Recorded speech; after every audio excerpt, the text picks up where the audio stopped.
অন্ধকারাচ্ছন্ন মানুষগুলোকে অন্ধকার থেকে বের করে টেনে এনে আলোর পথে উঠিয়ে দেওয়ার জন্য এই কোরআনকে পাঠিয়েছে কে?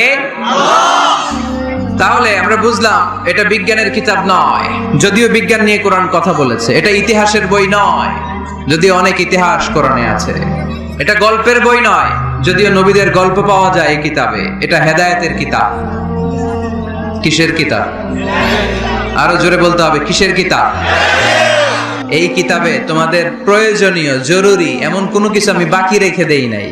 ওয়ানাজ্জালনা আলাইকাল কিতাবা তিবয়ানান লিকুল্লি শাই, মানব প্রয়োজনীয় সব কিছু এই কিতাবের মধ্যে দিয়ে দিয়েছে কে? আল্লাহ। রান্নাঘর থেকে বঙ্গভবন কিভাবে চালাতে হয় আছে না নাই? ঘরে বসে বসে কাঁথা সেলাই থেকে শুরু করে মহাকাশের সূক্ষ্ম কাজ কেমন করে পরিচালনা করতে হয় আছে না নাই?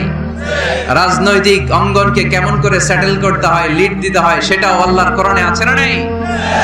কিভাবে বিয়ে শাদী করতে হবে আছে না নাই? সমাজে কি করে শান্তি প্রতিষ্ঠা করতে হয় আছে না নাই? তিবয়ানান লিকুল্লি শাই, সব জিনিসের সুস্পষ্ট ব্যাখ্যা, যা বলার আল্লাহ সব বলে দিয়েছে। কোরআন কি শুরু করেছে আল্লাহ বিসমিল্লাহির রহমানির রহিম দিয়ে, মানে বা দিয়ে। কি দিয়ে? কথা বলেন, কি দিয়ে? বা দিয়ে। আর শেষ করেছে সূরা নাস দিয়ে, মিনাল জিন্নাতি ওয়ান নাস। সিন, বা আর সিন মিলালে কি হয়? এবার বাসে চড়ে গুলিস্তান। বাসে চড়ে কই যাব? গুলিস্তান। ওই বাস? ওই বাস নাকি? না, ওই বাস না। এই বাস মানে যথেষ্ট, এনাফ। যা বলা হয়েছে 30 পারা এনাফ। হেদায়েতের জন্য নতুন কিছু লাগবে না। সুবহানাল্লাহ। অনেক সময় হয় না, আমরা খাওয়ার সময় বেশি দিলে আমরা বলি এই লাগবে না, বাস বাস, অনেক হয়েছে, অনেক পাতে অনেক তরকারি, আর দিও না, পারছি না, বাস বাস। বলি নাকি বলি না? বলি। তার মানে হেদায়েতের জন্য, নাজাতের জন্য, জান্নাতের জন্য যা বলা দরকার আল্লাহ সব বলে দিয়েছে। নতুন করে তিনি আর কিছুই আমাদেরকে বলবেন না। তিবয়ানান লিকুল্লি শাই, সব জিনিসের ব্যাখ্যা। তো সেই হিসেবে বিজ্ঞানের কথাও কোরআনে আছে, ঠিক কি না? আজকে আমরা এটা প্রমাণ করার চেষ্টা করব যে কোরআন আর বিজ্ঞানে কি কি সামঞ্জস্য আছে, মিল আছে কোথায়। What is the similarities between science and Quran? কিছু কিছু জায়গায় অমিল থাকতে পারে, কিছু কিছু জায়গায় অমিল থাকতে পারে। সেক্ষেত্রে সায়েন্সকে ওয়েট করতে হবে, সায়েন্সকে অপেক্ষা করতে হবে। নতুন ইনভেনশন, ডিসকভারিজ কি আসে, দে শুডন্ট জাম্প টু দ্য রকম।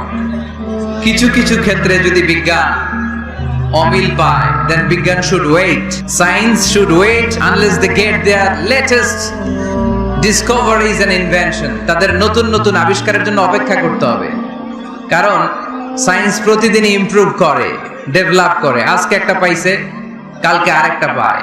আগে বলতো সূর্য ঘোরে, পৃথিবী ঘোরে না। এরপর বলতে শুরু করলো পৃথিবী ঘোরে, সূর্য ঘোরে না। এখন বলে সবই ঘুরে। এখন কি বলে? সবই ঘুরে। কিন্তু 1500 বছর আগে আল্লাহ বলে দিয়েছেন ওয়া কুল্লুম ফি ফালাকিন ইয়াসবাহুন, মহাকাশে যা আছে সবকিছুই ঘুরে বেড়াচ্ছে। চিল্লায় পড়ে আল্লাহু আকবার। এজন্য the science shouldn't jump to the conclusion the Quranic information is wrong.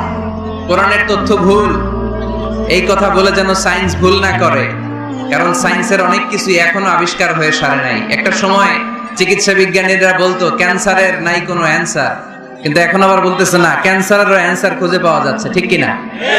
তাহলে বোঝা গেল সায়েন্সের সবচেয়ে ফাইনাল থিওরি হচ্ছে যে সায়েন্সের কোনো থিওরি ফাইনাল না।